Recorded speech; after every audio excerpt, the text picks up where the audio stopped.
Ce petit vidéo-là vous présente comment recharger une batterie sur un véhicule hybride. Évidemment, ces procédures ne sont pas recommandées par le manufacturier. Ce qu'on on a fait comme expérience, c'est de démonter la batterie haute tension sur une Kia Optima 2011. Et ensuite, nous avons enlevé ce qu'on appelle les bus bars, donc les connexions qui sont ici, à ce niveau-là.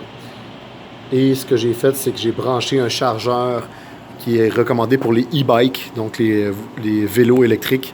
Et j'ai fait une programmation pour avoir un état de charge ou une charge équivalente pour mes modules qui sont composés de 8 cellules, donc avec un voltage nominal de 30 volts.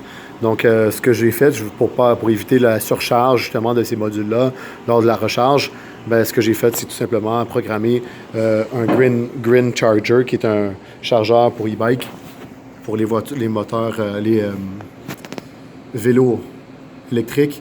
Et j'ai seté mon voltage donc à 30 volts au niveau de la charge, est rendu à 28,3 volts.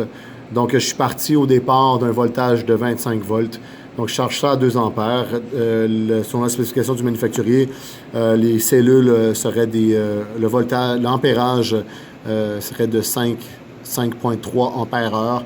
Donc, je suis très loin de dépasser justement le nombre d'ampérages que le manufacturier pourrait me dire.